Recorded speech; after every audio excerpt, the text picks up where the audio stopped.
నమస్తే. Welcome to Suman TV.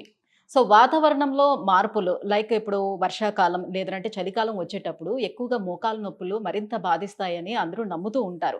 ఇది కేవలం మన అనుభూతి మాత్రమేనా? లేకపోతే నిజమేనా? సో, అసలు ఈ వింటర్ సీజన్‌కి అలాగే జాయింట్ పెయిన్స్‌కి ఏంటి అసలు సంబంధం? ఈ విషయాల్ని డిస్కస్ చేసేద్దాం. సో, మనతో పాటు ఉన్నారు EPN pain management Jubilee hills నుంచి డాక్టర్ సుధీర్ ధారా గారు. Hello sir. హాయ్ అండి. సార్ ఇప్పుడు సాధారణంగా బాగా చల్లగా ఉంది వాతావరణం. సో, ఈ వాతావరణంలో చాలామంది గూడా సో, ఆల్రెడీ వాళ్ళకి మోకాలు నొప్పులు ఉండడం వల్ల మరింత బాధిస్తుంటాయా? లేకపోతే మోకాలు నొప్పులు వస్తాయా ఆ టైంలో? వింటర్‌లో జనరల్‌గా మీరు బాడీ పార్ట్సే కాదు, వుడ్ గాని మన ఇది యాహ్! అవును. టైట్ అవుతూ ఉంటుంది. డోర్స్ అవన్నీ కూడా. కార్పెంటరీ అంతా కబోర్డ్స్, తలుపులు అవన్నీ కన్‌స్ట్రిక్ట్ అవుతాయి. అంటే స్టిఫ్ అయిపోతాయి. సో, అదే విధంగా బాడీలో ప్రతి పార్ట్, ప్రతి మజిల్, ప్రతి లిగమెంట్ కూడా స్క్వీజ్ అంటే కన్‌స్ట్రిక్ట్ అవుతుంది. కొంచెం టైట్ అవుతుందన్నమాట. ఆ టైట్ అయినప్పుడు పెయిన్ ఎక్కువ అవుతుంది. ఇప్పుడు ఆల్రెడీ మోకాళ్ళు అరిగిపోయి మోకాలు ఆర్థరైటిస్ ఉందనుకోండి. సో, ఆర్థరైటిస్ కార్టిలేజ్ అరిగిపోవడం వల్ల వస్తుంది. బోన్ రబ్ అవ్వడం వల్ల వస్తుంది. చుట్టుపక్కల మజిల్స్ ఈ వింటర్‌లో ఏమవుతాయంటే అవి ఎప్పుడైతే స్టిఫ్ అవుతాయో అదొక 30% పెయిన్ ఉంటే ఇదొక 20% 50% పెయిన్ అవుతుంది. ఆ మజిల్ స్టిఫ్నెస్ అన్నది వింటర్లో జరుగుతుంది కాబట్టి మనం పొద్దున్న లేయగానే మజిల్స్ అన్ని స్టిఫ్గా ఉంటాయి వింటర్లో. సమ్మర్లో అంతగా ఉండవు.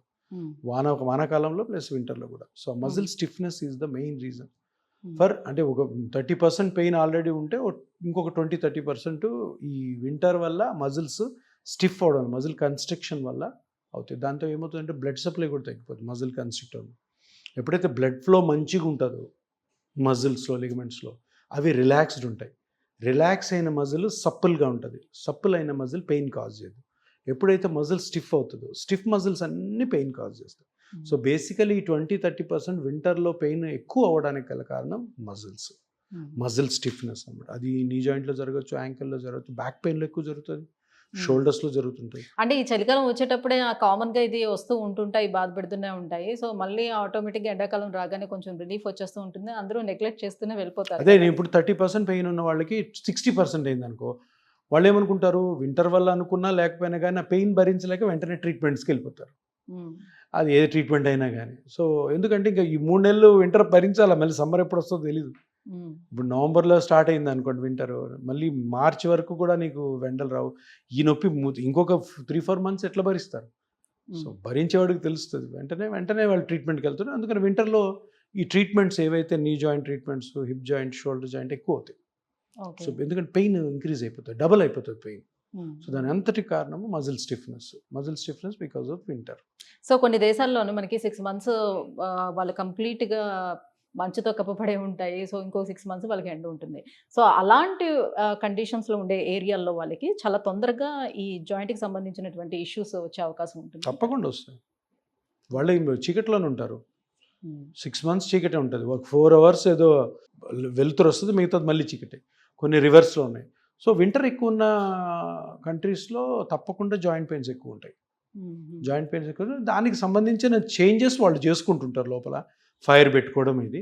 బట్ ఆల్వేస్ ఫిజియలాజికల్గా చూసుకుంటే వింటర్లో మజిల్స్ కన్స్ట్రిక్ట్ అవుతాయి. అది ఏ కంట్రీ అయినా కూడా తప్పకుండా వాళ్ళు ట్రీట్మెంట్కి పోవాల్సి వస్తుంది. రైట్. ఈ వింటర్ సీజన్‌లోని నార్మల్‌గా యాక్టివిటీ చేయటానికి గూడా అందరికీ అంత ఇష్టం గూడా ఉండదు. బయటికి రావాలి అని యాక్టివిటీస్ చేసుకోవాలి, చేయాలని అంటే ఉండదు. సో, ఏంటి మరి దీనికి పరిష్కారం ఎట్లా? ఇంట్లోనే చేసుకోవాలి. ఇంట్లోనే ఈ మజిల్ స్టిఫ్నెస్ పోవడానికి మార్నింగ్ అండ్ ఈవినింగ్ ఎక్సర్సైజెస్. ఆ ఎక్సర్సైజ్ కూడాను డాక్టర్ పర్వ్యూలో. సో, మీకు మోకాలు నొప్పి ఉంది. సో, మోకాలు నొప్పి ఉన్నప్పుడు ఎక్సర్సైజ్లు ఏం చేయాలి? ఇప్పుడు మోకాలు నొప్పి ఉంది అనేసి ఎక్సర్సైజ్ చేయమన్నాడని వాకింగ్ చేయడం మొదలుపెట్టారు, నొప్పి ఎక్కువ అవుతుంది. ఎందుకంటే అక్కడ డ్యామేజ్ ఎక్కువ జరుగుతుంది. సో, మీకు మోకాలు నొప్పి ఉంది లేదా షోల్డర్ పెయిన్ ఉంది. షోల్డర్ పెయిన్ ఉందని షోల్డర్ ఎక్సర్సైజ్ అని జిమ్కి పోయి చేస్తే అది ఇంకా ప్రాబ్లం అవుతుంది. సో, ఏ ఎక్సర్సైజు వింటర్లో ఏది చేయాలి, ఏది చేయకూడదు, మన బాడీ కండిషన్ బట్టి, ఏజ్ని బట్టి డాక్టర్ గారి సలహా తీసుకొని చేయాలి. ఇష్టం వచ్చినట్టు చేయకూడదు. ఇష్టం వచ్చినట్టు జిమ్ ట్రైనర్ చెప్పాడు, మా ఇంటి పక్కన ఒకటి చెప్పాడు, లేదంటే ఫిజికల్ డైరెక్టర్ ఎవరు చెప్పారు కాదు, డాక్టర్ని కన్సల్ట్ అయ్యి మీ రెగ్యులర్ డాక్టర్ని, సార్ నాకు ఈ ప్రాబ్లం ఉంది, వింటర్లో నాకు ఇలా పెయిన్స్ వస్తున్నాయి, సో ఈ పెయిన్స్ని నేను అరికట్టాలంటే లేదంటే ఈ పెయిన్స్ నుంచి నేను బయటపడ్డాను మెడికేషన్ లేకుండా, వేరే ట్రీట్మెంట్ లేకుండా ఏం ఎక్సర్సైజ్ చేయాలి, అది కాని పక్షంలో ట్రీట్మెంట్కి పోవాలి. రైట్. సో, ఈ మోకాళ్ళ నొప్పులకి మన దగ్గర అందుబాటులో ఉన్నటువంటి పీఆర్పీ ట్రీట్మెంట్ విషయానికి వచ్చినట్లయితే, సో, ఇట్లానే చలికాలంలో బాగా ఇబ్బంది పడి, సో, తొందరగా వస్తారనుకుందాం ఫర్ సపోజ్. ఇట్లా మనకి అందులో ఎక్కువగా మనం డయాబెటిక్ పేషెంట్స్‌ని కూడా చూడొచ్చు. సో, ఎక్కువగా ఎక్కడికక్కడ ఫ్రీజ్ అయిపోతూ ఉంటాయి జాయింట్స్ అన్నీ కూడా. వాళ్ళే ఎక్కువ ఇబ్బంది పడుతూ ఉంటారు. అలాంటి వాళ్ళకి పీఆర్పీ ఇమ్మీడియేట్‌గా చేస్తారా? ఇమ్మీడియేట్ పీఆర్పీ ఎప్పుడైనా చేయొచ్చమ్మా. హ్మ్. పాయింట్ ఏంటంటే పీఆర్పీ చేయడానికి అంటే వాళ్ళ ఒక హెల్త్ కండిషన్, కన్ ఒకటే ఒక కండిషన్. మీకు మోకాల్లో నొప్పి వస్తుంది. నొప్పి ఎందుకు వస్తుంది? హ్మ్. ఏ స్ట్రక్చర్ డ్యామేజ్ అవ్వడం వల్ల నొప్పి వస్తుంది? మోకాలు మొత్తం చెడిపోతుంది. మోకాలు నొప్పి వచ్చిందంటే ఏదో ఒక స్ట్రక్చర్, ఒకటో రెండో స్ట్రక్చర్స్ ఇంతో అంతో డ్యామేజ్ అయి ఉంటాయి. సో అది కనుక్కుని దాన్ని మళ్ళీ రీమోడల్ చేయడం, దాన్ని రీకన్స్ట్రక్ట్ చేయడం, హ్మ్. దాన్ని రీజనరేట్ చేయడం అన్నది పీఆర్పీ. ఎప్పుడైనా చేసుకో, వింటర్లో చేసుకో, సమ్మర్ చేసుకో, రైనీ సీజన్లో చేసుకో, ఏ విధమైన ఆటంకం ఉండదు. కాకపోతే అది కరెక్ట్ ప్లేస్లో ఎక్కడైతే డ్యామేజ్ అయిందో అక్కడ కరెక్ట్గా మీ బ్లడ్లోని గ్రోత్ ఫ్యాక్టర్స్ని ఎక్స్ట్రాక్ట్ చేసి ఆ డ్యామేజ్ అయిన పార్ట్ దగ్గరే మన స్కానింగ్ ద్వారా వదలడం ద్వారా రికవరీ కరెక్ట్గా ఉంటుంది, మంచిగా ఉంటుంది. ఇష్టం వచ్చినట్టు అక్కడిక్కడ తయారు చేసి ఈఆర్పీని బ్లైండ్గా ఎక్కడంటే అక్కడ వేసారనుకో పని చేయదు. పని చేయకపోతే మళ్ళీ ఏమైనా అనవసరమైన సైడ్ ఎఫెక్ట్స్ వచ్చే అవకాశం ఉంటుంది. సో వింటర్లో, సమ్మర్లో అంటే ఎప్పుడైనా ఈ మధ్యన కొంచెం వింటున్నాం సార్, పీఆర్పీ వేరు, జీఎఫ్సీ ట్రీట్మెంట్ ఈ రెండు వేరు అన్న అంటే రకంగా చెప్తున్నారు. ప్రతి దాంట్లో అప్డేషన్ జరుగుతూ ఉంటుంది.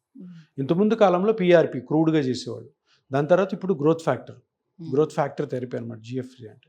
సో గ్రోత్ ఫ్యాక్టర్స్ అంటే ఇంతకుముందు పీఆర్పీలో ప్లాస్మాలో ప్లేట్లెట్స్లో గ్రోత్ ఫ్యాక్టర్స్ ఉండేవి. ఇంతకుముందు ప్లేట్లెట్స్ని ఎక్కించేవాళ్ళు. ప్లేట్లెట్స్ అవసరం లేదు మనకి. ఇప్పుడు కొత్తగా గ్రోత్ ఫ్యాక్టర్స్ మట్టుకే తీస్తున్నాం.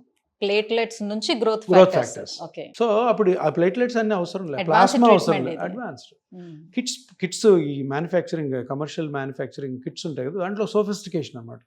కొత్త వస్తున్నాయి. సూపర్ డోస్ పీఆర్పీ అని వచ్చింది.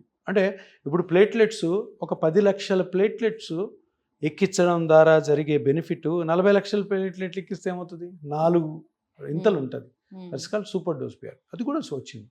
సో ఇంకా పోయే కొద్దీ అప్డేట్ అవుతుంటుంది. ఇంకా ఫ్యూచర్లో ఏంటంటే మోకాళ్ళకి కానీ, ప్లాంటర్ ఫేషియాకి కానీ, యాంకిల్కి కానీ, హిప్ జాయింట్కి కానీ, ఎల్బోకి కానీ, షోల్డర్కి కానీ main stay number 1 treatment PRP అవుతుంది.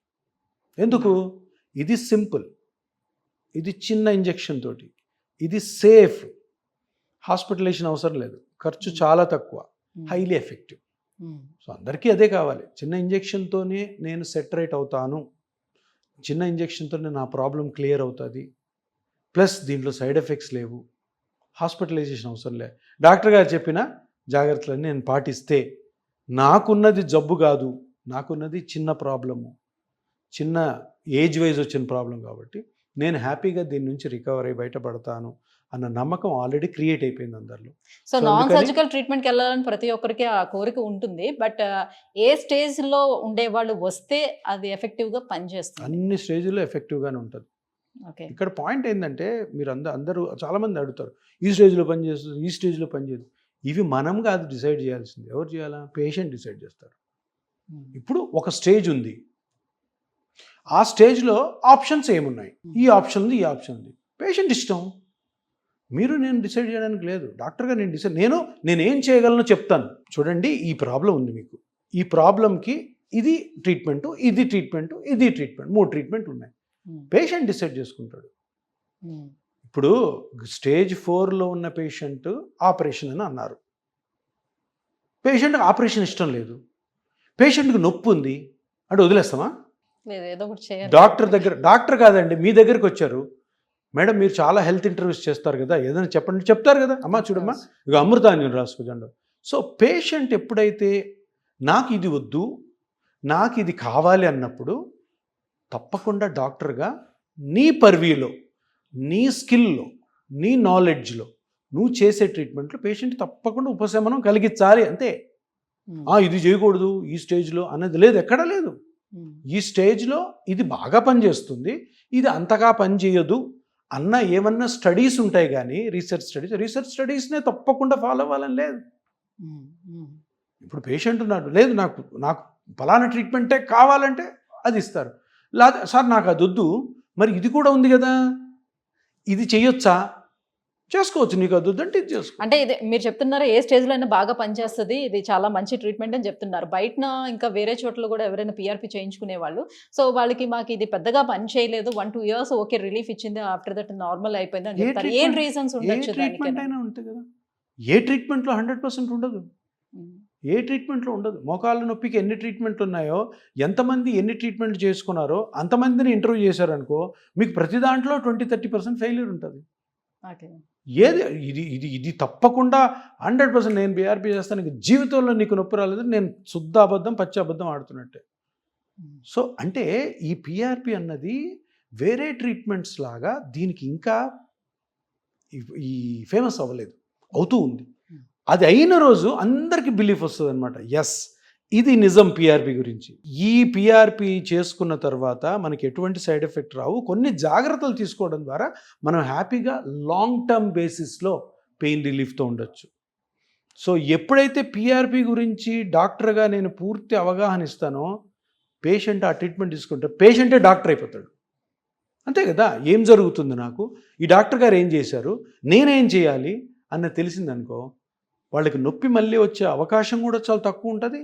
సో, మంచి అండర్‌స్టాండింగ్ ఉంటది. ప్లస్ ఈ ట్రీట్మెంట్ మీద నమ్మకం పెరుగుతది.